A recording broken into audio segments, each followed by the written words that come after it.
आप देखिएगा कि ये सब खुल जाएंगे। इतने बड़े टीचर हैं देश के, सबसे बड़े दिव्यकीर्ति सर, ठीक है, एक बयान तो आना चाहिए, सामने आए कैमरा के और मीडिया के सामने आके कम से कम कुछ मतलब सजेस्ट दे। अभी पूजा खेड़कर मामले पे तो बहुत बड़े बड़े बयान प्रवचन दे दिए। क्योंकि एमसीडी का इस बारे में कोई स्पष्ट मानना नहीं है, इसलिए हम अभी तक चला रहे हैं। उन्होंने कोई स्पष्ट हमको प्रावधान नहीं दिया है, उनको पता है, उसके बावजूद वो चला रहे हैं और आगे भी चलाते रहेंगे। आंधी चलती है तो बिल्डिंग के पिलर्स में से टुकड़े गिरते हैं नीचे। आंधी जब बड़ा तूफान आता है तो बिल्डिंग के पिलर्स के टुकड़े टूट टूट के गिरते हैं नीचे। हाय एवरीवन, कैसे हो आप सब लोग। आई होप आप सब लोग ठीक होंगे। तो कुछ दिनों से आप न्यूज़ देख रहे होंगे, उसमें जो है कोचिंग में 3 लोगों की डेथ हो गई है। तो देखिए, मैं बस इतना कह रही हूँ कि जो लोग बड़े बड़े टीचर्स हैं उन्होंने कुछ भी नहीं कहा, कुछ भी नहीं बोला। माँ बाप का कुछ जो टुकड़ा होता है, जिगर का टुकड़ा, वो ख़त्म हो जाता है। माँ बाप बड़े उससे पालन पोषण करते हैं और आप सिर्फ कुछ पैसों के लिए शिक्षा को भी माफिया बना दिया है उनके लिए।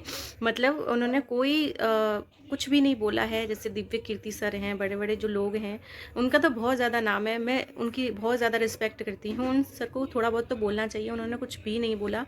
और मेरी जो बहन की बेटी है वो भी दिल्ली में पढ़ रही है, वो आरआरबी की तैयारी कर रही थी, तो डर के मारे मेरी बहन ने उसको भी बुला लिया, ये बोल के कि तू जान से बढ़कर कुछ नहीं है, हमें नहीं करवाना है, तू बस आ जा घर पे। तो उसको भी बुला लिया है। तो उसने बताया कि सारी जो कोचिंग है मोस्टली जो बेसमेंट में है, अंदर नीचे हैं, कोई भी कोचिंग इस तरह के ऊपर नहीं है। और इतने सारे बच्चे आते हैं वहाँ पे पढ़ने के लिए, अगर कुछ भी हुआ, भगदड़ हुई ना, तो ऐसे मारे जाएंगे जैसे गाजर मूली की तरह।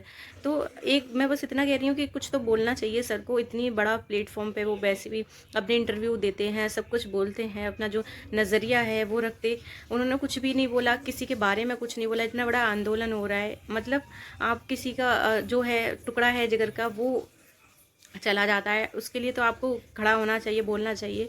उन्होंने कोई एक शब्द भी नहीं बोला है, कुछ भी नहीं कहा है। लेकिन मैं बस इतना कह रही हूँ कि हम जब हम घर से बाहर, जैसे काम के लिए भी निकलते हैं, कोचिंग के लिए भी निकलते हैं, घर से बाहर निकलते हैं हम लोग अपना गांव छोड़कर शहर आते हैं सिर्फ पढ़ने के लिए, और फिर न्यूज़ मिलती है कि वो ख़त्म हो गया, ये ख़त्म हो गया, वो चला गया, उसकी मौत हो गई, डेथ हो गई। तो कितना बुरा लगता है कि हम पढ़ने आए थे और हमारी डेथ हो जाएगी, हमने सोचा नहीं था। तो बताओ, आपको एक शब्द बोलना चाहिए, कहना चाहिए था कि किस तरीके से वो एक्शन लेना चाहिए, बच्चों के साथ खड़े होना चाहिए। कोई खड़ा नहीं हुआ, किसी की कोई परवाह नहीं है।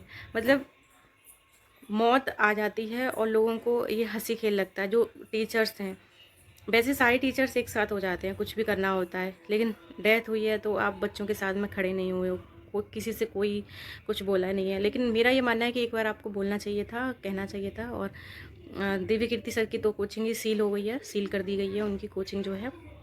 वो मेरे ख्याल से रात को हो गई थी, मैं न्यूज़ देख रही थी उस टाइम पे रात में। तो इतना सारा बवाल हो रखा है, क्या कहें, आप ही लोग बताना कमेंट करके। और वीडियो को लाइक करना और शेयर भी करना, बहुत लोगों को ये वीडियो जानी चाहिए, जो लोग दूर से आते हैं पढ़ने के लिए, जो लोग माँ बाप विश्वास करके भेजते हैं और ये सब हो जाता है। चलिए मिलते हैं नेक्स्ट वीडियो में, बाय बाय।